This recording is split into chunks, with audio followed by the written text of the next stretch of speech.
Big Small said more money, more problems. More money, more Yeah. problems. So what do you think is the greatest problem with being wealthy that people who are poor don't understand? Ooh, what is the greatest problem with being wealthy that the people poor? I would say, you think money buys happiness. When you don't have no money, you be like, boy, if I had money, and don't get it twisted, right? I've been rich and I've been poor, and I like being rich better. Yeah. And I would speak right now, I would never be broke another day in my life. But money does not buy you happiness. It's a part of it. It's a down payment. Once you get money, you start realizing that your health is important. Yeah. Your mindset. The enemy tries to torment your mind, and so you have to figure out ways to keep your mind sound and sane. And you hang around people and you don't know who's really your friend because you got money. Of course, you're my friend. Yeah. Like, I can't pretend to be broke. I'm not gonna eat, at a Golden Corral anymore. Right. I'm gonna eat here, and if you with me, we gonna go to Roof Chris. If that's what even though you probably could afford. So it's not hard to ride around in my Rolls Royce. Why not? So when you get money, you don't know who your friend is for real. You don't know who really loves you for real. People could pretend very well. I'm talking about they'll marry you and all. Wow. And you think they love you. Wow. Kind of find out they just got other plans. Wow. So people could pretend to love you in business. They could pretend to Yes. love you as a friend. And that's one of the, I think, quiet pains amongst the rich and the successful. Do you really love me? And then, I think another issue is that when you start getting a lot of money, especially me, I remember being afraid of my money. Like, you got $10 million in the bank and you used to be a scammer and it's only insured up to $250,000. You think about, what about the rest of the, 800? And 50 that's in there. You're like, oh my God, if anybody touch it. Right. So what if you had a problem because you had too much money? I never thought I would have a problem with too much money until I bought 17 Birkin bags in 1 year. Oof. And I'm talking my most expensive Birkin bag cost me $75,000 for one Birkin bag. It's worth like $115 now. Right. But who would think that you have a problem because you got too much money? And then you start attracting vultures and manipulators that'll tell you about every business idea, and they'll look good, and oh my God, they'll tell you, and then Jesus this and God said, and they'll prophesied over your life, and next thing you know, you invested in something and they done got you. You attract a lot of people that got great ideas when you got a lot of money, and you don't know who idea is real. It's scary having money, even relationship wise. Yeah. You don't know if somebody dating you because they like you or dating you because they want what you got in your pocketbook. Right. It's not easy being successful and having money and trying to identify if the love is real. No, that's powerful. What is the greatest thing broke Stormy toward rich Stormy? The greatest thing broke Stormy toward rich Stormy. Wow. Broke Stormy toward rich Stormy. Ain't nobody coming to save you. Man is maker of himself. Yeah. Man is made and unmade by his daily choices and decisions. You make yourself with every choice, from the food you put in your mouth, to the things you put in your ears, to the relationships you have. Like, every choice you make is making or breaking you. And I made myself broke. When I was broke, I deserved to be broke. I was doing broke stuff. When I was fat, I deserved to be fat.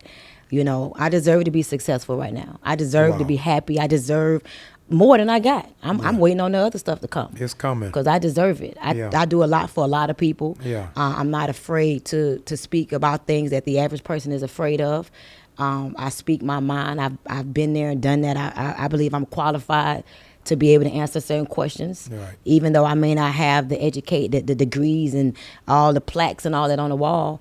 But I feel like broke Stormy realizes that she can make herself be whatever she want to be. It's about the be, do, have. Who do you got to be? What do you got to do in order to have? And so I realized that if I want to continue having, I got to continue becoming, and I got to continue doing in order to continue having. I love it. And I ain't stopping. I'm growing some more. I'm getting better. Yes. I'm doing more.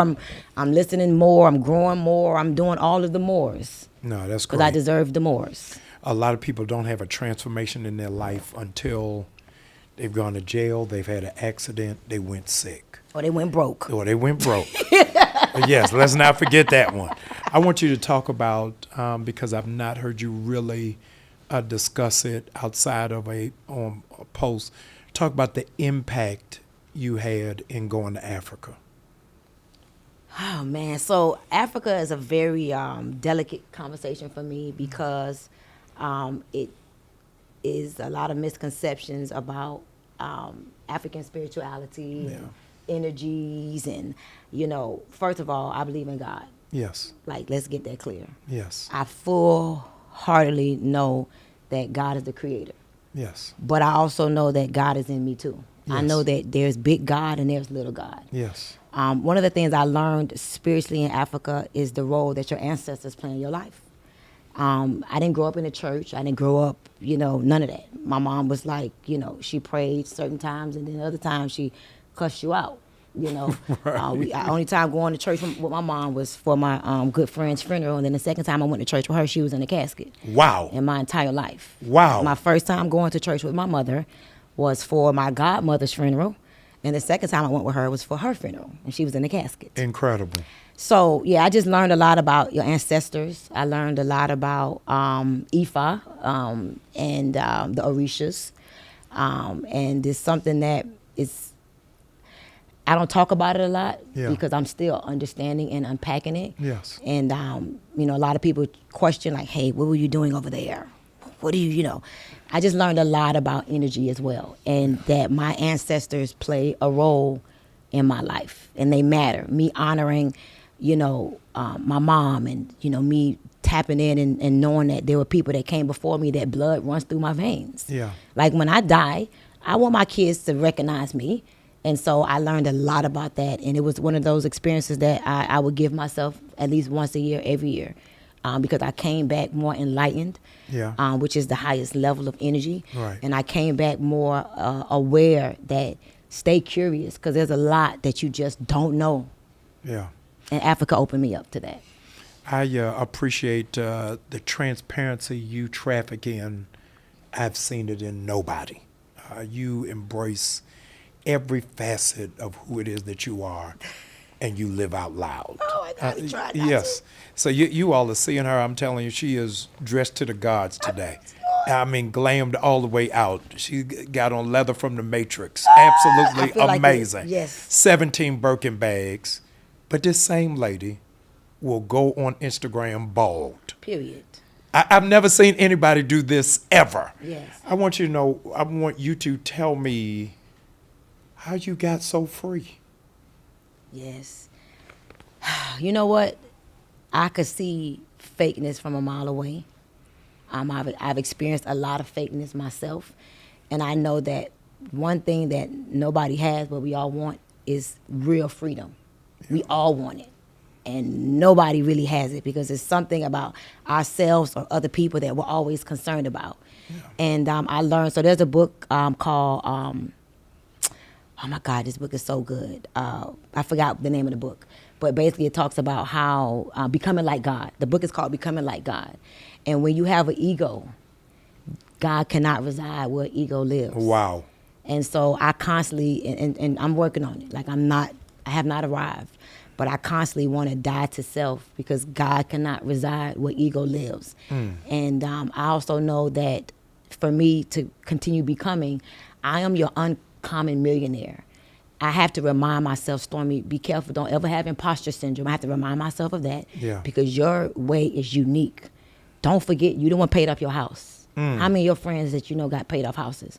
You the one went and bought that yacht because you wanted it. Yeah. You the one bought 3 Rolls Royces because you wanted it. And you became the woman to afford it. Yeah. You the one took care of your dad and pay him every week like he really on payroll and got a job for you. Right.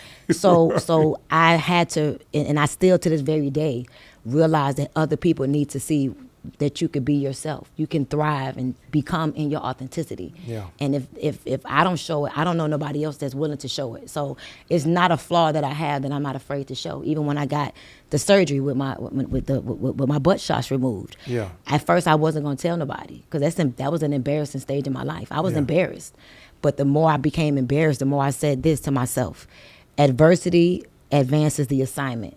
pass the test to your abundance. And so dying to my ego, to me, is a way that God gets to say, okay, you ready to elevate. Yeah. You ready? Okay, I'm going to give you some more. Right. And so that's what I believe. And it works for me. No, I'm grateful for it. You've got books, you got businesses, you've got mentees. What you got next? That's a great question. So I'm working on my podcast as well. So I am very exploratory, like I said. Yeah. And I'll tell you, because I know this is against what you believe, but I did something called ayahuasca, right? I don't know if you heard of ayahuasca. I haven't. All right. Yeah. Okay. So I did ayahuasca, and during ayahuasca, I went there. That's when they blow the thing in your nose. That's another one. No, it's called bufo. Okay. Not that one. Okay. But it's you drink something, and it Yes. takes you. It's called the God molecule. But anyway, Yes. I did ayahuasca, and I went there, and I wanted answers. And one of the answers I wanted to know was like, what? Why do I have this pull? Like people pull on me a lot. Like I could feel people energy. I could feel when they connected, when they disconnected. I could feel when they thinking about me, talking about me. Like I could feel it. It's crazy. Wow. And so I went there wanting to know, what is that? And I found out there that people want to hear me talk. They don't care about my bags and my clothes and my shoes. They like looking at it. But after they look at that, they're excited for 2 seconds. Now they're like, what else you got to offer? And it's my mind. It's my mouth. It's the way I deliver things. It's the way I say things. It's that I am not so astute, educated. Right. They like that part. They like Right. that I'm going to say finna and fixing and I may mess a word or two up. Right. They love that about me because it inspires them. So my next move right now is to put a lot into my podcast. Yeah. And interviewing people. And it's called Success Shortcuts by Coach Stormy. And when I say success, it's mind, body, spirit, finances, relationships. I'm not talking about money. I want to humanize the rich and successful while revealing what is your success shortcut. What did you do to become the person that you are? And it keeps me up at night. I think about it all day. And I also am big on not trying to be like anybody else. But you have mastered that. So There's nobody like you in the universe. So I'm not studying nobody's podcast. Right. I don't know what to do. Right. I'm about to invest in all the equipment and all Right. that stuff. I have no idea what I'm doing, but I'm just going to do it. Yeah. But that's how I do everything. So I'm very excited about that. And I'm excited about my network marketing business. We just launched a product called Candy Cleanse. And I think that, health is wealth. You can't be wealthy if you ain't healthy first. And so getting that product out to the masses, changing lives, empowering people financially and physically. Listen, don't be my broke friend, be the rich student.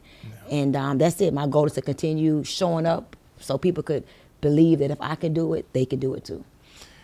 I love it. I'm officially drafting you out of the NFL because I want you to know you have a brother who loves you, who is invested in your success, who is your cheerleader, who is your fan, and who is a ticket holder. I've been with you for 12 years. Oh, my and God. I'm It's be been with that you long? It's been that long. Imagine Wow. that. We done come a long way.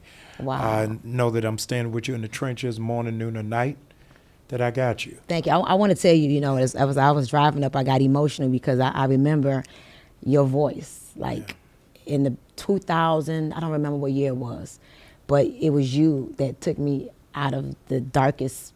I was depressed. I was suicidal again. I was going through, and I would fly. I didn't care where I was in the world. I would fly to Empowerment Temple every Sunday morning. And sometimes I'd be rushing in late. I didn't really care too much about hearing about no choir. I wanted to hear what your message was because your message spoke to me. And today I found out that you was depressed too. So that's why your message was able to resonate with me. My sheet and my voice. You were speaking to me. We was on point. Yes. And I just want to tell you, thank you. Yes. Thank you for that season of my life. Thank you for allowing me to sow and hear and to drive up to New Birth. I was like, it's a different view when no cars in the parking lot. Yes. And the first thing I was like, first of all, I was proud, but then I was like, whew, this is a lot of responsibility. Yes. So I take my hats off to you. I'm Thank super you. grateful to be connected to you. I thank you for you the first person to see me outside of network marketing, to allow me to come on your platform. Yes. That speaks a lot to you because a lot of people are afraid of me because they don't know what I'm going to say. Right. And you brought me in front of a live audience. Yes. That was big. Yes. And so I just want to say thank you. That moment and that season helped me to become the woman I am today. So thank you. Oh, no. We are together till the wheels fall off. Thank We're the you. Bonnie and Clyde of the